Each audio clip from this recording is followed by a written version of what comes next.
Truly a remarkable career for Tyler Johnson. He was an undrafted free agent, signed the Lightning in 2011, a two-time Stanley Cup champion, 433 points in 747 games.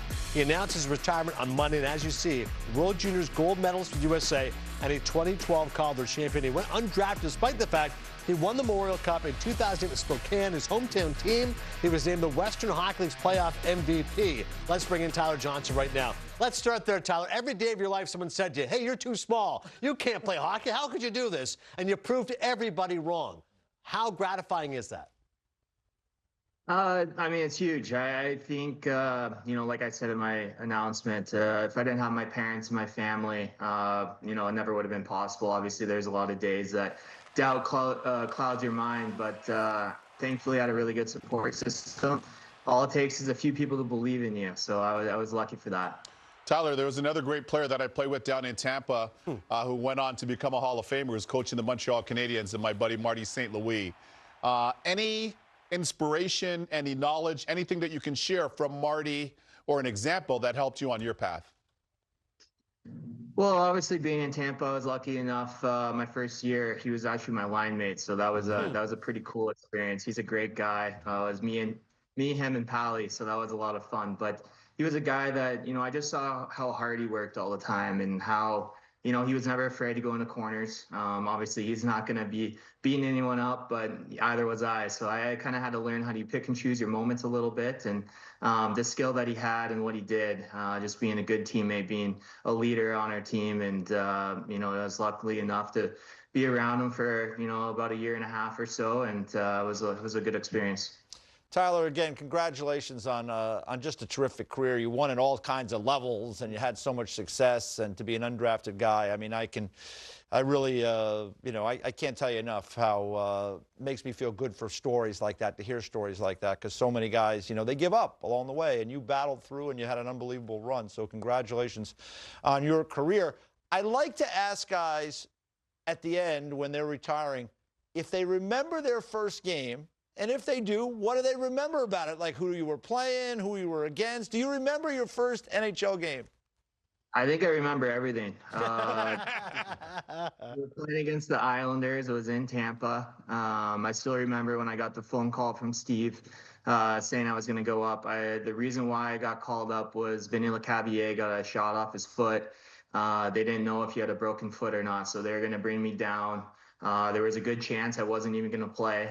So they let me know everything going into it, but luckily or unluckily for him, luckily for me, once I got down there, they found out that I was going to play. So played against the Islanders. We lost that game. I believe it was 2-0 or 2-1. I can't remember that. 2-0. Didn't have any points. 2-0. There we go. Yeah. We wasn't a very good game. I think I played maybe 8 or 9 minutes or something.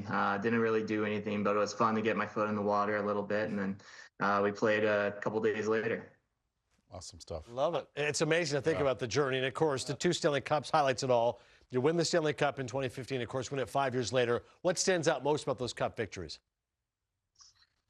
Well, I think we were very fortunate that we won it that second year because, to me, we won that first one in COVID.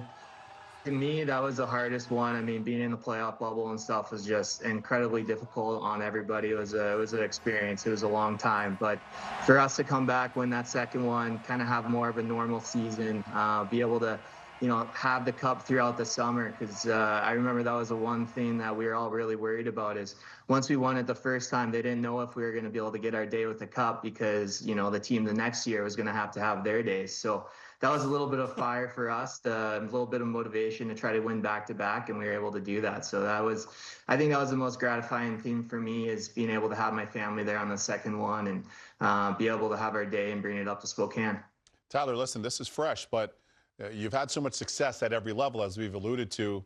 Any thoughts at this point to things that are of interest to you, perhaps in the next chapter? Do you have anything you want to promote? Do you have anything percolating, perhaps, that I could break? Yeah. Well, let us know what you got. Yeah.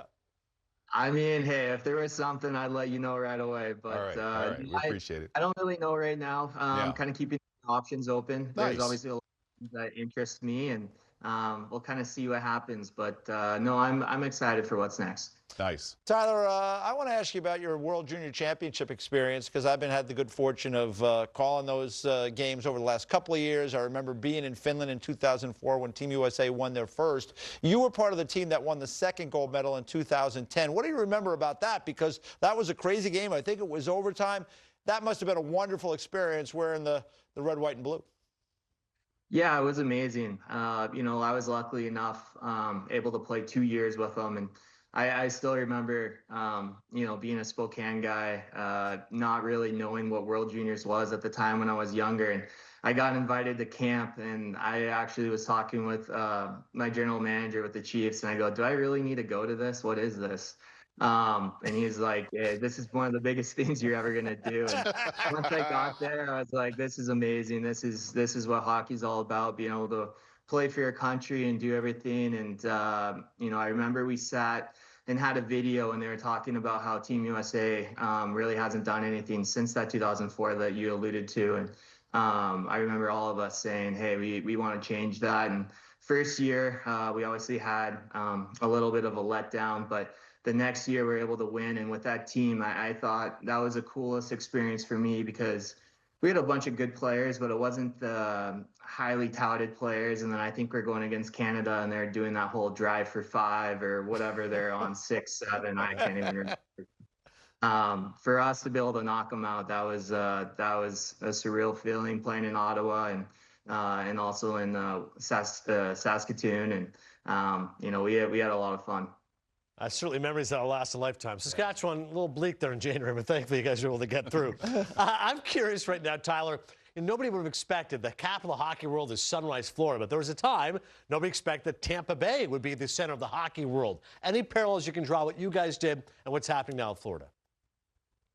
Yeah, I mean, I think one of the biggest things for us in Tampa is we had Jeff Vinnick as the owner, and he was able to kind of just do everything for us to allow us to, you know, be the players we are. And we had the city behind us. And I remember at the beginning of the time in Tampa there, you go around the city, there wasn't a lot of hockey stuff going on. But by the time I left there, I mean, there was kids playing street hockey, and it was just growing the game, and it was just amazing to see and be a part of. And I think in Sunrise there, they're doing a lot of the same stuff. They have a great owner that supports them. They built that amazing practice facility. Players want to play there. I mean, when you're playing in Florida, regardless of what city, it's pretty amazing. It's beautiful there. You get the fans excited.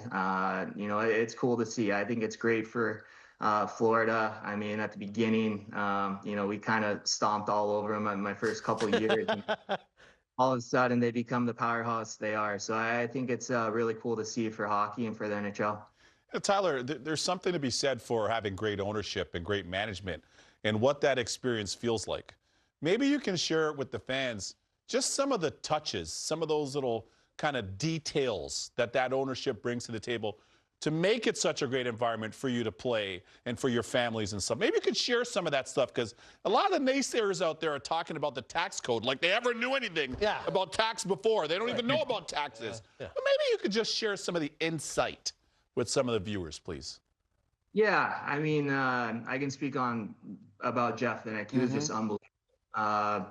Whatever the players needed, whatever we wanted, whether it be, you know, being able to go to a dinner as a team, he never said no to that. We had team dinners all the time because of it.